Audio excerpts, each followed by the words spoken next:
Cleared for takeoff for Tahiti, runway 12. One of the most rugged planes ever built. Pilots all called it the Jeep in the sky. Crashes into the sea near Tahiti. A plane doesn't just crash for no reason. Air traffic controllers have no idea what happened. We're a small airport here. We're not equipped with radar. It looked like it was going to be a very difficult investigation. Was it a medical emergency?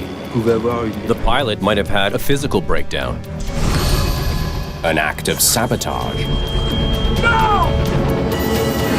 Or something even more alarming, a hidden threat that lurks at commercial airports around the world.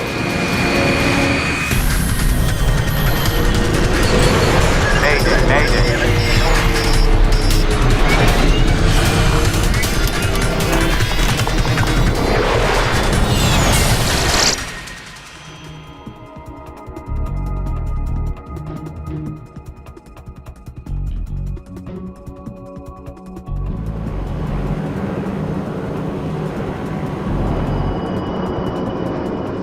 Pilot Michel Santoren cruises low over the islands of French Polynesia. Air Maria requesting clearance for approach, runway 12. It's one of up to 40 flights a day between the islands of Moorea and Tahiti. Air Maria, you were clear for final, runway 12. It's a route Eric Lamar knows well. Moorea is an island that's really close to Tahiti. The distance between them isn't even 20 kilometers. There's just the channel to cross.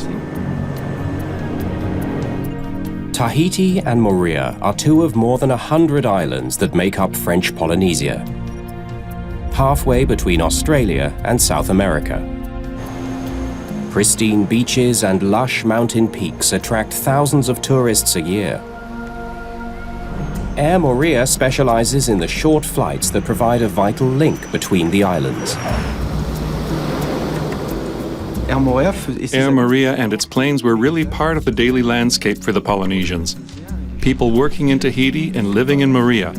And for the tourists, it really was the quickest and most efficient link. Me again. Michel Santoren joined Air Moorea just 3 months ago. I'll take the passenger list and load sheet if it's ready. After a career in the military, he's beginning a new life in paradise. He'd taken care of everything to welcome his family. His wife was joining him soon. Ah, another full one. Just the way we like it. Santoren flies these short hops on his own, with no co-pilot or cabin crew to help out. Okay, time to fly. No time to waste in paradise. Every 30 minutes, he needs to be ready for another takeoff. The captain would quickly check the plane to see if there was anything alarming, a deflated tire, anything that might call their attention. The Twin Otter turboprop is a rugged 19-passenger aircraft built in Canada. In fact, we pilots all called it the Jeep in the sky.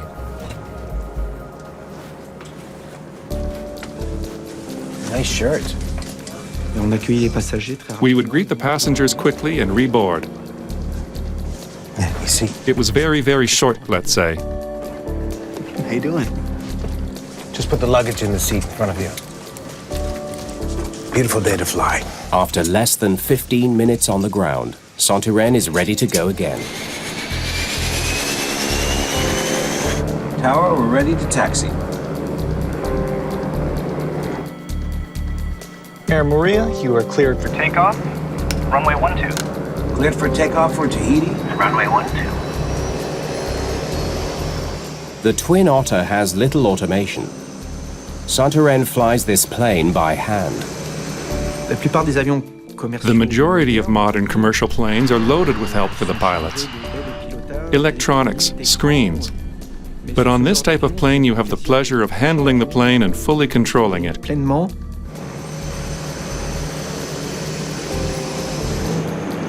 At this island airport, the ocean is just off the edge of the 1,200-meter runway. Lorsqu'on vole là-bas, c'est When we fly over there, it's magical. Blue lagoons, magnificent islands, the greenery, the mix of colors.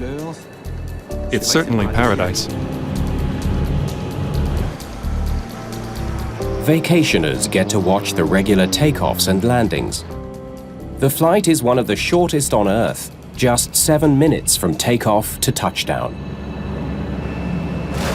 Damn it. But on Flight 1121, something is wrong. The Twin Otter is losing altitude fast. It falls into a steep dive. Less than 2 minutes after takeoff, Flight 1121 crashes into the Pacific.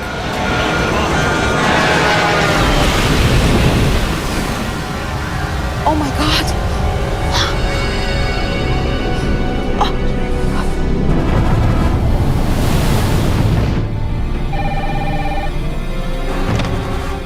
The tower is told what people have seen. Is it floating or has it gone under? Local fishermen rush to help, but they find no survivors, only bodies. All 20 people on the flight are dead. On a fait ce qu'on a pu, mais en fait, il n'y avait pas de survivants, quoi. Il n'y avait personne. Personne de vivant. I will always remember. It was terrible because we were still hoping that despite what happened, people would come out alive, or at least a couple.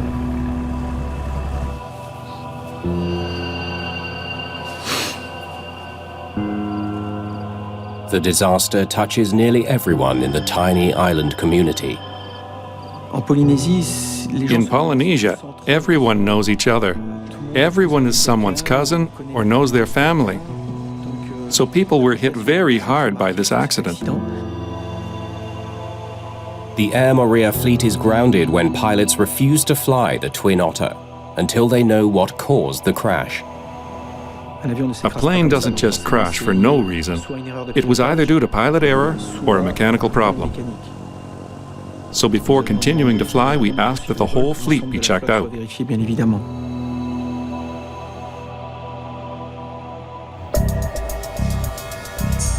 Bonjour. Because Maria is a French territory, a team from France's Accident Investigation Bureau, the BEA, is sent from Paris. It's their job to figure out what went wrong. Tell me there's more. Alain Bouillard leads the investigation. Le Twin Otter est un avion extrêmement robuste. The Twin Otter was an extremely robust plane. It was used in all the difficult places where other planes can't normally take off and land. C'était quelque chose qui nous a interpellés. That made us wonder, what could have happened to this plane that would have made it hit the water? La surface de la mer. Investigators usually rely on clues from the wreckage. This tells us nothing. But most of this plane is at the bottom of the ocean. Bouillard will have little to go on unless he can get vital pieces back on dry land. We are going to need a lot more wreckage than this. There's another reason to find the plane. Unlike large airliners, Twin Otters are not required to carry cockpit voice recorders. But Air Maria installed one anyway. It could hold the answers investigators are looking for. We were hoping to get, in addition to the voice and the cockpit voice recorder, any kind of alarms that would sound. But recovering the CVR from the deep waters off the coast of Morea will be a huge challenge. Way too deep to send on divers. The sea depth of this area was around 700 meters, so obviously you cannot send any diver. You need to send a remote control operated submarine.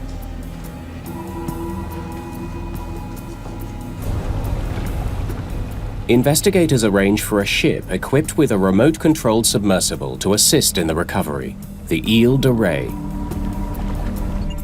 There's just one catch. It's more than 4,000 kilometers away off the island of New Caledonia. It could take weeks for the ship to get to Morea,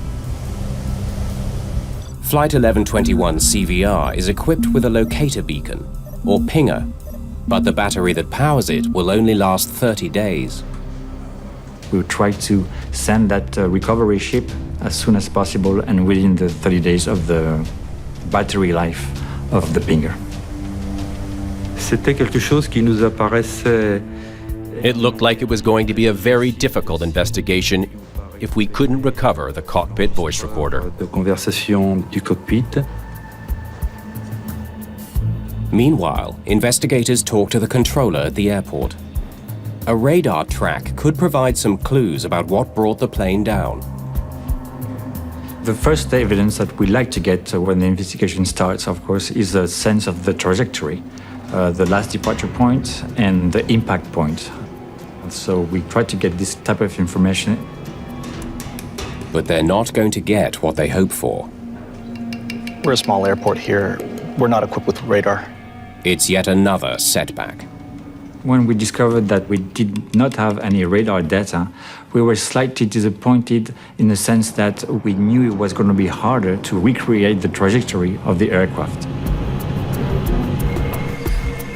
I saw the plane climbing and then suddenly dove into the water. Until the Ile de Ré arrives, investigators must rely on the only evidence they have: witness reports of the crash. Il nous paraissait.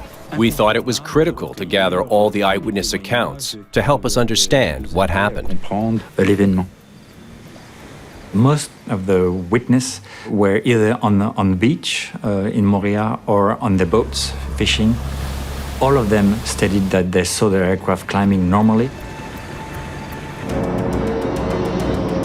Every day, more than 500 Twin Otters navigate some of the most challenging routes on Earth, from the Australian outback to the frozen tundra of the far north. If there's a fatal flaw in the famously sturdy Twin Otter, the aviation world needs to know as soon as possible. That fact increases pressure on investigators to figure out what brought down Flight 1121. He was climbing normally, then seems to lose control of the plane.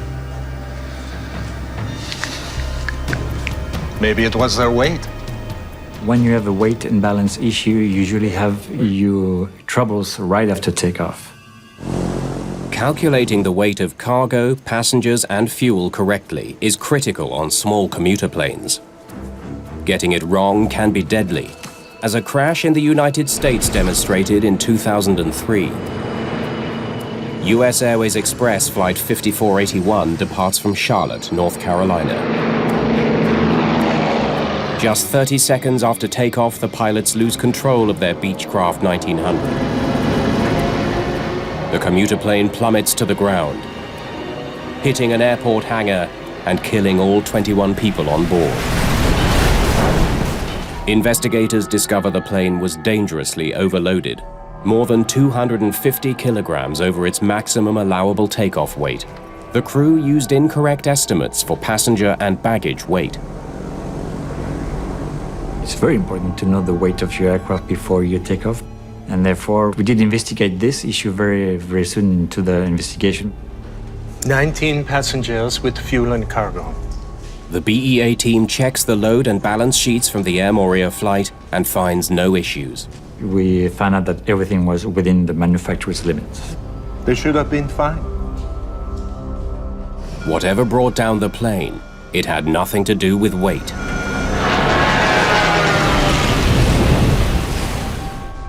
Until help arrives to search for the plane's sunken cockpit voice recorder, there is no more evidence to go on. Bouillard decides to take a chance on an unusual tactic to try to figure out what went wrong. Oui, I need a small plane and a good pilot. Merci.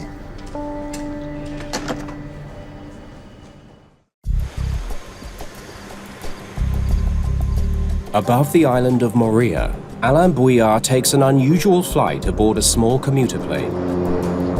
A flight he hopes will enhance the memory of those who witnessed the crash of Flight 1121. Okay, let's make a pass over the lagoon. Pilots have a specific task to do at each stage of the flight. If witnesses can identify how high Santurén climbed, it might help investigators figure out what he was trying to do when he lost control of the plane. They ask witnesses to watch as Bouillard's plane climbs from the airport. If you ask them what was the maximum altitude, they might not be able to tell you, or this was 500 feet or 1,000 feet or 2,000